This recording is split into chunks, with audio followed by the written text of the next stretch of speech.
It is said that Utah is the birthplace of the fourth industrial revolution. The fourth industrial revolution was coined by Klaus Schwab. So you have this technocratic, authoritarian government stepping in with programs such as smart cities. Alexa and Jason Preston are hosts of the Utah-based podcast, We Are the People. They've been exploring how institutions like the Chinese Communist Party, the World Economic Forum, and the United Nations have been influencing local politicians and policy for decades. You're seeing programs roll out, testing the public to see just how much will be allowed to roll out in Utah. We need to stop. We need to look at, is this technology that could be used for good or bad going to lead our children towards a safer future or a future like China? This is American Thought Leaders, and I'm Yanya Kellick. Alexia and Jason Preston, such a pleasure to have you on American Thought Leaders. It's great to be here with you, Jan. It's very good to be here. Thank you. Well, I don't talk much on the show about Utah. And, when you contacted me, I got very, very interested because, you typically think of Utah as a very conservative state. You don't think of it as a place where there's a lot of experimentation with things like 15-minute cities or digital ID or other, let's say, modern innovations, right, that comport with a more top-down vision for the world. So, and you guys have been in the thick of it, looking at this. So why don't we start? Alexia, what's going on? Utah is a very unique state because when we first came out there, and Jason's from Utah originally, I come from the East Coast, you would think that Utah is this conservative red state. But what we learned quickly is it's actually in a very interesting transition period. And there are a lot of these pilot programs going on there. What you're seeing there is a lot of these shadow governments in the form of regionalism stepping in with programs such as smart cities. Many people say we elect Republican, but we govern Democratic. And you're seeing programs roll out in a way that it is really testing the public to see just how much will be allowed to roll out in Utah. So with that, you see the 15-minute smart cities. We've had confrontations with the governor where he's flat out denied that these are in existence. I know what you're trying to do. I don't know what you're talking about. You don't know? There's no such thing as a smart city. So stop making up stuff, okay, to try to make me look bad. Meanwhile, he's hosting luncheons that are showcasing how we could be the first smart state. And allow us to continue to lead the nation in technological advancements in smart cities, and really, there's no reason we can't be the first smart state as we use these partnerships. So it's an interesting contradiction because coming there and thinking that it's going to be conservatively governed, and yet you see it more leaning to a much more progressive base. Well, but maybe this is just, a kind of a great interest in technology. Because I know a lot of the people that are interested in doing things this way, they're not thinking of it from the perspective of we want to impose authoritarian control or something. They're just thinking, hey, look, there's this great new technology. Why don't we use this to make people's lives better? You're probably right. I think we probably have a lot of legislators who are just thinking they're doing what's in the best interest of the state. When Klaus Schwab talks about the fourth industrial revolution, I think if you don't understand who Klaus Schwab is, you don't understand what World Economic Forum is, what their objectives are, and you just hear fourth industrial revolution is about introducing more technology, I'm sure it can seem innocent. Too much of that power in the hands of the wrong people can be dangerous. Or if things go south. For example, what happens in the next crisis in the hands of the wrong person? And to me, that's where my concern is. It's like, hey, we're really moving very quickly down this road. And I don't think any of the public's having any conversation about it or even is aware of what's happening. And to me, that's the concern is, shouldn't we have some public conversation about what's happening here? Well, and of course, Utah is a very Mormon state. Of course, Mormons put a very high value on autonomy, right? I mean, this is why they're in Utah in the first place. So what you're describing doesn't seem to comport. Yeah, it's interesting because I do legislative research and I work all around the country. And when we moved to Utah in 2017, I was excited because part of the Church of Jesus Christ of Latter-day Saints, their doctrine is actually that the Constitution is literally inspired by God, that God directed the founding fathers in creating that. And so coming from Florida, where you saw Florida standing up against the federal government and really pushing back, we're like, wow, we're going to Utah, and it's going to be like, let's go. Mm-hmm. And that's why I think we were so shocked at once, because I think when we got to Utah, we were really expecting that, and then all of a sudden to see how soft they were on immigration and how our elections were ranked so poorly, and just all these little issues we started to see. It was like the more we got involved, the more we got ingrained in Utah. It was like we went from very naive, thinking that everything was like this was the great patriotic state, to realizing that we're setting ourselves up for, I think, possibly to lead the nation in the wrong direction. But it hasn't always been like that. If you go back to the 70s, where it was Ezra Taft Benson and people, that it was not just church leadership, Cleon but also Skousen. Political leadership, exactly. So I think there has been a gradual shift over time, and it's been some of the programs that are in our state, like think tanks like Envision Utah, which have used religion to kind of shape the thinking and the mind frame of the state and subvert the state with some of these programs. Well, so let's talk about that a little bit. I mean, I was looking at the kind of the some of the literature Envision Utah itself has put up on its website. You directed me to that.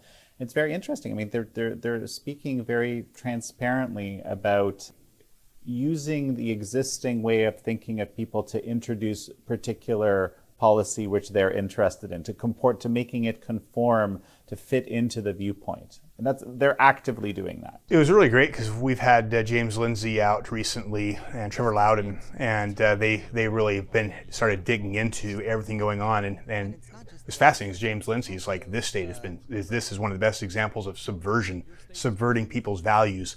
When you look at where this state was so strong for property rights, so strong for the Constitution and constitutional principles, this is the last state you would see pushing regional governments. This is the last place you'd see them pushing special districts. This is the last place you'd see pushing digital ID and mail-in voting and ranked choice voting and all these progressive things. And I think what Alexia and James Lindsay are really getting to is you even see Envision Utah bragging about how they've subverted Utah, and they even go into studies and by the amount of money and marketing they've put into understanding people's values, focus groups, and then saying, okay, here's their values. So when we say this is, I mean, it is all broken down because they've done such a great job that there are literally articles explaining how what they've done with what they call the Utah model. They're now trying to use that as how to teach other governments how to do that in other areas. So explain that to me. And I want to touch on a few of these things. For example, regional governance, that actually doesn't sound like a bad thing. That sounds like something you might want, actually. But you made it sound like it's something you don't want. I'm going to get you to explain that to me a bit more. But what is this Utah model? What does that mean?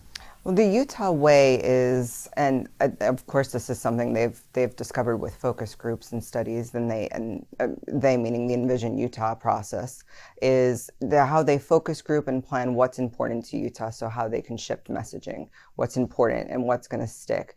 And essentially it's really not to see what people want, it's how to get the programs they want passed through, so then they can bring it to legislators and say, well, 98% of the community wants walkable communities, so they want smart cities. So they're shifting perspective in that way and shaping perspective. And this is something that has been creeping in for over the last several decades. So we're seeing that through Envision Utah and through other groups that are using public opinion, directing public opinion to create policy. I think a great example is John Christ came out to Utah to do a comedy show in June. He posted on his story on Instagram, and we reposted it, but he says, oh my gosh, like what's happened to Utah? Is any state given up and flown the white flag so fast? He says this state used to stand up, used to be so conservative, and he's like, now there's a gay flag on every corner. He says he's like they just threw their hands up and gave up. And you have a lot of very good people with very good values, but the problem is certain values have been elevated and pushed through the media, through leadership as higher values than others. In other words, the values of tolerance, belonging, acceptance, love, while values of truth and protecting our children are not talked about. The values of liberty and freedom, property rights. Those values we're not going to talk about. What we're going to do is elevate these principles. And so now what happens, you have a lot of these just great people thinking we want people when they come to the state to feel loved, welcome, and that this is a safe place for them. And that's a good thing. I just it is might a good add. thing, Yeah, right? It is a good right. thing to be loving and tolerant. But the problem is, what's behind that agenda? That flag is not about, kindness and love. There's a much darker side of it, and that's the challenge, is that they're not seeing that. And you ask about regionalism and why that is a bad thing, because it does sound like a good thing. But when you think of it through the lens of shadow governments and pushing boundaries, and not pushing boundaries in the progressive way, but literally overstepping boundaries and creating these new forms of governments. Perfect example would be what they're trying to create with the first model of the smart city with the Point. Which is right on the border of Salt Lake and Utah counties. What they will have in terms of governance there is not necessarily going to be a mayor or a city council. What it's going to head into is a mix of these unelected shadow governments that are going to be the authorities. I'm just going to jump in for a sec. When you say shadow government, that's not necessarily an obvious, not everyone will understand what you mean by that. So we have something that, and we have actually hundreds of them. One of the most well-known are the League of Cities and Towns, the Wasatch Regional Council. And they're unelected officials, but they're the ones behind, and we've even done shows with Trent Staggs, and he's the mayor of Riverton that's actually running for Mitt Romney's seat now that he's resigned. And he's acknowledge that these are the ones that are creating policy, creating legislature behind our elected officials. How did they get into a position of power in the first place, I guess, if they're unelected? Who appointed them? I think one of the ways to look at it is like a special district. Basically, it's a corporation that has bought this. We'll talk about the Point, which formerly was a prison at the Point of the Mountain in Utah. And you've got this corporate private-public partnership, and they're building this, but the problem is it's not part of any existing city. But you have on the board, you have former mayors, usually former politicians that sit on this board, and high-profile people who are, again, it's these, and that's what she refers to as shadow government, is they're not actually elected government, but they're basically making these decisions of here's what we're going to do with this land, and here's how we're going to develop it, and we're going to have everything within walking distance, and we're going to have, but it's also coordinated with the state. But it's this new form of government that is completely unconstitutional. I think you could look something similar what they did in Disney, right, in Orlando, with some of the property that Disney had, where he wanted to have not really a Disney that owned it. And I think they're starting to realize that's maybe a bad idea. But in Utah, that's what we're starting to push forward, is more of those type of governments. It's basically, a completely privatized municipality that has some government influence. So it has a board. So it have a board. So it's almost more like a corporation has a board. And I think the way they're talking about doing is the people who live there would be able to elect initially people on that board. So it's just it blurs the lines of the constitutional government our founding fathers gave us. And to me, that's a huge red flag, especially when you're going to also start putting in the elements of a smart city, more of the surveillance, more of the digital ID. That's, to me, the recipe for disaster. That's not, I don't think, the type of country our founding fathers intended us to be living in. So, Klaus Schwab, World Economic Forum, the UN, they're very big on these regional governments. And of course, what is the World Economic Forum? It's basically, it is the same thing. It is unelected leaders creating a self-proclaimed government. And then you add in the influence of technology and the emergence of technology. It is said that Utah is the birthplace of the fourth industrial revolution. So you have this technocratic, authoritarian government that's coming in and putting through legislation and policy. And that's what they're calling it. There's an article, and there's actually been a few articles in Deseret News. Right, about Utah being the birthplace of the fourth industrial revolution. And interestingly enough, the author of that article is actually a board member of Envision Utah, along with the media outlets, the major media outlets being sit on the board of Envision Utah. And that's, I think, one of our concerns with Envision Utah is you have several governors on that board, you have the media on that board, you have a lot of very high, some of the biggest business players in the state on that board. You have church leadership on that board. All of these new technologies, and I want to kind of I want to break down a little bit. I want to understand how far this development of a smart city or 15-minute city has gone. Is that simply just an idea? Is it just replanning that's been done, or has construction begun? I would love to know more details about that. People will say these are technologies that can be used for good, right? Which indeed they can. And then probably that's what you made the point earlier that, in the wrong hands, and that's always in the end, right? When you look at at the American Constitution, the idea was that things have to be precisely set up because they will get into the wrong hand. You just have to take it for granted that will happen. And how do you set up a system that won't let things go very dark very fast when that happens? Yeah, I think the thing that concerns me is you look where we're heading as a world. You look what's going on in China with their social credit system. You look what happened during COVID, and it was shocking to see how quickly we gave up our freedoms and our rights, and how aggressively those were trampled on. There is this growing swell that that people are not feeling very trusting of the people in power right now. I imagine Rome, before it collapsed, when all that power was being accumulated at the hands of those people, I imagine it attracted probably some of the worst at the very end, because there was less controls. People sense that. People are frustrated with where we are politically as a country. We feel like we've lost control of DC. I mean, when you've got the FBI saying that mothers standing up at school board meetings are domestic terrorists, it's frightening when you have a president who stands up with 2 Marines in his back behind him and basically saying that anyone who really got behind our last president is a threat to this country. A lot of red flags about where we are heading as a country. It is clear we are putting our children in a very dangerous situation. I think it would be irresponsible not to say we need to stop. We need to look at where we're heading as a nation, where we're heading as states, and is this technology that could be used for good or bad is this going to lead our children towards a safer future, or is this potentially going to lead them to a future like China? And the World Economic Forum, the UN, and China, they are just arms of the same octopus. They are not competing. They have the same end goals.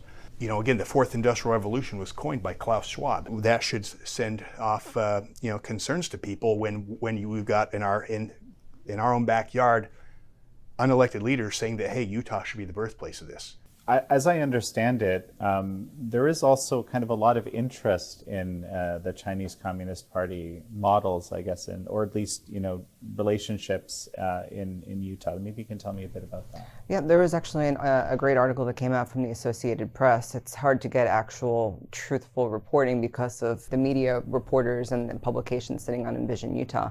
But Associated Press actually came in and took a deep dive and looked at about 25 of our legislators, about 25% of our legislators that have known Chinese ties.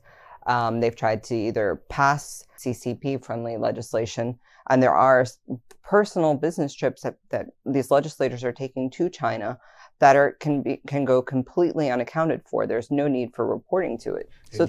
In Utah. So this opens up the door to all types of backdoor deals and discussions that is really not in the best interest of the state. Well, so one thing that I'm aware of is that a lot of churches, for example, have ministries in China. From what I understand, that's something the CCP uses that basically against them. What's interesting is there's a gentleman in Utah, I think it's Tawan Lee, I believe. It's, in fact, the Associated Press, the FBI kind of spotlighted him that as a national security threat, clear ties to the CCP. He came to Utah, I think, 89, and was baptized a year or two later. And he's one of these individuals. There's been several of them that have been very engaged in working with our legislators. And one of the examples that blew me away is there was a legislator back in 2021, I believe, 2020 or 2021, who wanted to basically condemn what China was doing with the Uyghurs. Right, the resolution. Yes. Right. Because we know what's happening there. I mean, that's one of the biggest human rights abuse issues in the world right now, what's happening to the Uyghurs. So I thought that's a great thing for one of our legislators to do, and my hat's off to him.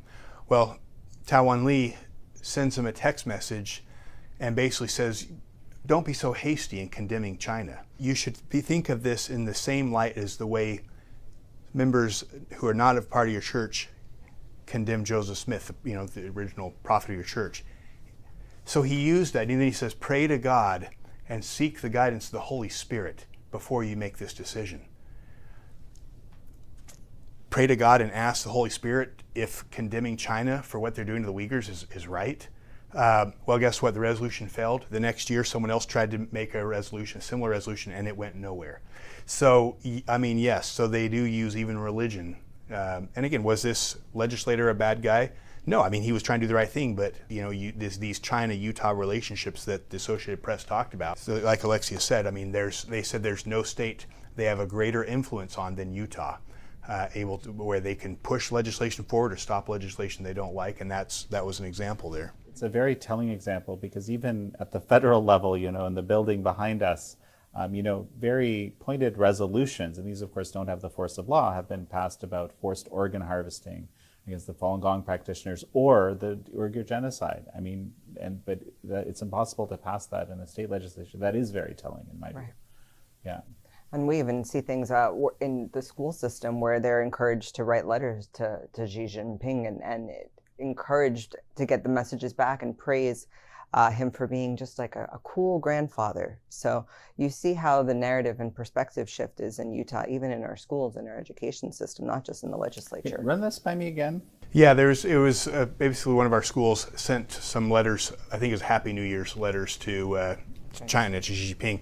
Well, he sent a letter back to this school, and we had two state senators, one from the Senate floor, talk about how exciting it is to be acknowledged by Xi Jinping, another one on his conservative radio show, gushing about how Xi Jinping is noticing these Utah students. Other people commented saying this is basically exactly what China wants, is to be able to use this type of PR to show, that to their own people, to show what great leadership they have. And this is one of the most brutal dictators they've had in decades. And I might add, with dissidents that I've spoken with, and a number of dissidents I've spoken with, it's precisely that kind of, I'll call it propaganda, which is used basically to demoralize the dissidents, right? Mm-hmm. Basically, I know a number of people who had this type of stuff played for them, like video recordings saying, look, you think the Americans are going to help you? No, the Americans are on our side. We had one representative, after being taken to China, spending time with, I think, the Ministry of, spending some time, I forget what department, but spending time in China, comes back, and then he puts together a resolution expressing solidarity for the CCP after COVID was released. And meanwhile, something similarly happened in Wisconsin, and it got shut down as propaganda. Oh, they tried to pass something in Wisconsin, and the Senate president blasted it as a piece of propaganda. So in Utah, we push we're pushing this stuff out. Wisconsin sees this stuff as it's propaganda. So I've been concerned about China for a long time. I mean, we have been feeding this wolf that is climbing the hill to take us down. The strength that wolf gets comes from us feeding it through trade deals. Well, when Trump gets in, one of the things I was most thankful for is he starts turning off the money train to the Communist Party. Well, what do our reps do? They reach out to the Chinese press. Utah's not like, America. Utah has a long friendship with China. Why are we doing this? They have animosity towards us, and they are looking to take this country down. Why are we fueling it? Let's talk about these. We mentioned a few different elements here. Okay, so I want to hear more about this specific city that you were mentioning, the specific 15-minute city that is in development, and also, I understand there's a pilot project around digital ID as we speak. Legislators actually shut down the bill that would put forward the digital IDs, so we would give credit to them. Yeah, and interesting how it happened too is when they tried to pass that, I think it was a year or two ago. They've tried it a few times, but then it just got shut down every time. But we had a ton of grassroots conservatives show up and say, no way. I mean, we filled up, and to our legislators' credit, They says, all right, we're not passing digital ID. Right. And then just earlier this year, I believe it was in April, they came through as a pilot program. And what they do in the state typically is they just keep pushing out the sunset date on these pilot programs until they just come to be. So they worked around the legislators to put it forth. And you can't have some of these smart cities, the infrastructure, without having digital ID. Well, so explain to me how this works. The legislature said no multiple times, but there's a pilot program, as I understand. So how does that work? The governor just signs it into law, basically, backdoor around the legislators. So you have people that are involved even from the county commission level. So it's confusing to us as well how things like this that should follow a proper path, how it gets backdoored into law, essentially. But that's just one of the examples. Other legislation that's passed is they've had things like license plate scanners, even just putting up new streetlights, things that seem pretty benign, but things that you need to create the infrastructure of a 15-minute or smart city. So smaller things like that, but they all equate to this surveillance state that you'll need in order to govern in a 15-minute city. If you go to utah.gov, they have this citizen portal, the backgrounder, I guess, for your digital ID. And you can actually see in there, it says personality type, where it has each individual's, their personality. For like actual individual people? Yes, yes. Their interests, their likes.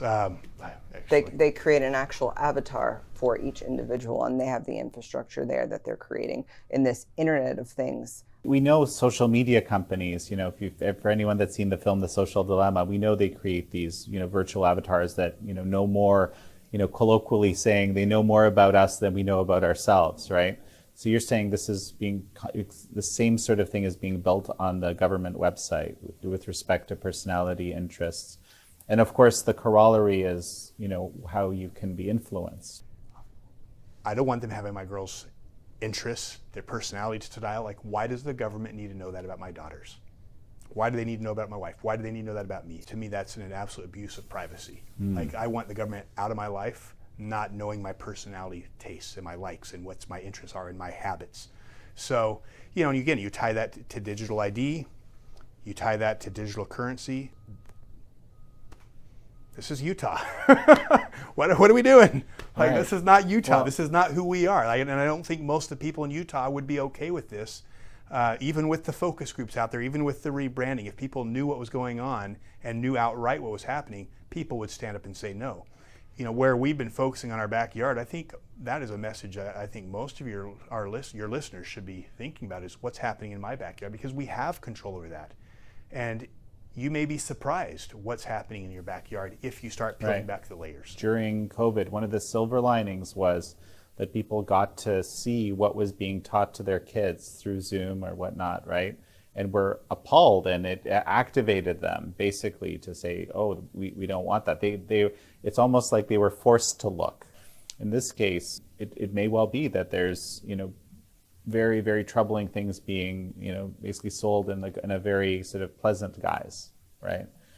And it's very interesting. How did you guys get into this? Why don't you tell me a little bit about yourselves? Yeah. So Jason's actually worked in politics in legislative research for some time now, and then in 2022 we just got fed up with seeing what was going on in the state, even before pulling back the layers and seeing some of these programs. But you moved in 2017, if I recall, you moved to Utah basically to try to be in a. What was the impetus? We moved for family.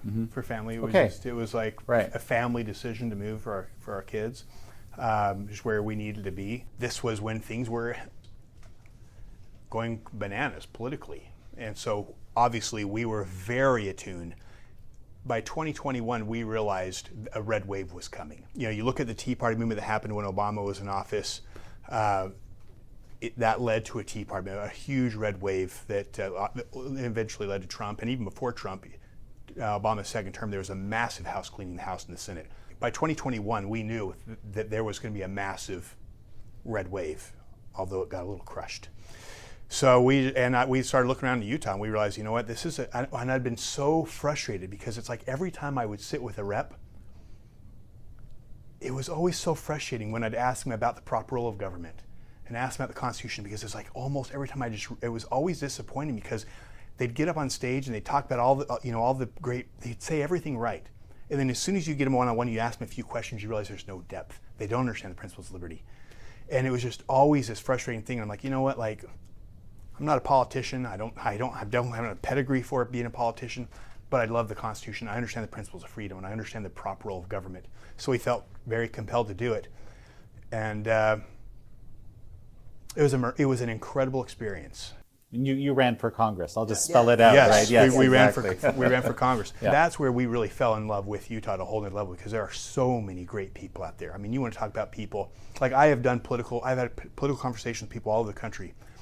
And you get down to Florida, you get down to Alabama and Texas, there are some just great, like, ride or die patriots. But I will tell you, in Utah, because of that pedigree, because of that culture where the Constitution is inspired by God, it is literally in so many people's DNA that there is nothing more important than defending liberty. So you have some people there that literally would give everything for the cause of liberty.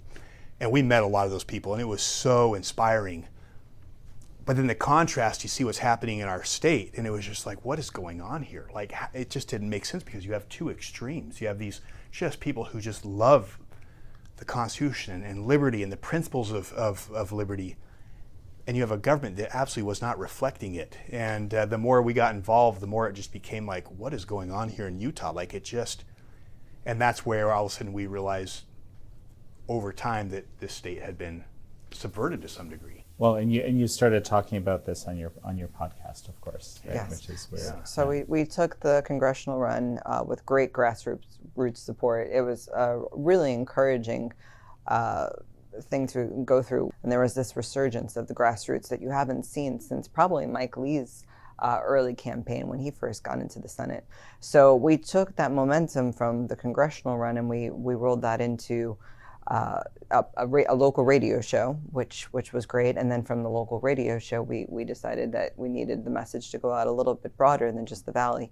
And then that became the We Are the People program, which hopefully has been growing exponentially in the last year. Because I think the thing we realized is that, look, we have an information problem. We have a lot of good people, and I'd say across the country, who are blind because they don't know where to look. They don't understand the problem. So we thought, look, instead of running for office, more important than running is letting people see what's actually happening in our backyard. And so that's where our focus has been. And I'll tell you, the thing about Utah, there are so many groups. Utah Freedom Coalition, Defending Utah. I mean, we could go down the list of just incredible influencers and groups. And that's why, to me, it's like, wow, Utah's really an interesting place, because you have some of the greatest patriots and the greatest groups and organizations. And yet, on the flip side, you have all this, birthplace of the fourth industrial revolution. So it's like ground zero, it feels like. I've really enjoyed learning about this, because sometimes you just simply, there's so much to know out there. What's nice about our program and the demographic that we mainly service or attract, I should say, it is actually the younger generation. We have a lot of college age and young adults that have been learning about local politics through our program. So that's been the really fulfilling part, is actually learning that we're making a difference in our state, but we're also engaging a new portion of the population that might have not been so politically motivated previously. Our biggest demographic is actually young men. It's actually shifting a little bit older lately, but we watch those numbers. It was 18 to 24, now it's more 24 to 28. There's a shift that's happening organically anyways, right? I think a lot of these young college kids are just, the garbage has been pushed so far down their throats that they're starting to push back. Okay, so as we finish up, I still want to talk about the point, which is this 15-minute city that's in development. Mm-hmm. What is the status of that?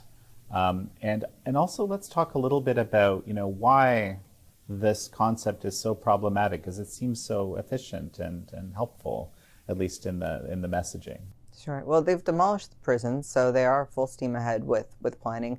They have monthly meetings. They are open to the public for input, although it's it's the way they speak about it. They of course try to show the positive spin of it, but what we like to highlight, and what you've done so well before on your show, is actually when these smart cities have rolled out, mostly in the UK, you see what this looks like for residents of these cities. You know, it's very restrictive on when you can leave, if you can leave. It ties into your social credit score, like what we're seeing in China. So it becomes a very restrictive lifestyle where it's being sold as, well, everything is so convenient. It's 15 minutes away. So, you know, it's a walkable community. So it's definitely marketed to the population to be something that is a positive. But when you actually pull back the layers, what you're going to see is this total surveillance state, which is tied to essentially your social credit score. Yeah, and I think initially, it probably will not be that. I think initially it will be kind of this cool, like, walkable city, minimal vehicles. But again, the question is, with this framework, the next time there's a lockdown, what are they able to do with this? Everything becomes on a smart meters, or smart this. Everything's controllable. And what happens when you get on the wrong side of that with the powers that be, or when the next time there's a lockdown and you don't want to wear your mask, you don't want to obey the government? What happens? How easy would it be to restrict or turn off your freedoms, your rights to leave that? The way those smart cities are set up, it is the perfect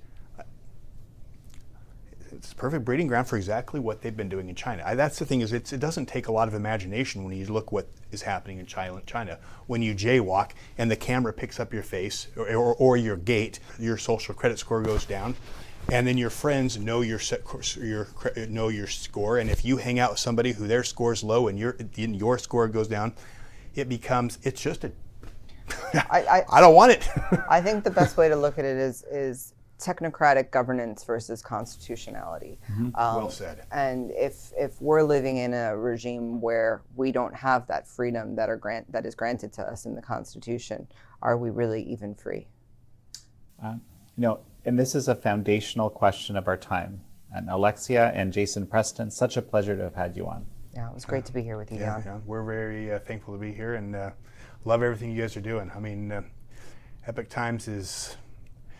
there is a huge need for real, honest media, and people are fed up with the garbage, all the mainstream garbage. So this is the only way this is the most important fight, is information warfare, and you guys are leading it. And there's so much to fit into just such a short period of time. We try to dive into a lot of these things in our program. So if anyone wants to learn more about smart cities or some of the legislation, or Envision Utah, we do a 4-part series on that.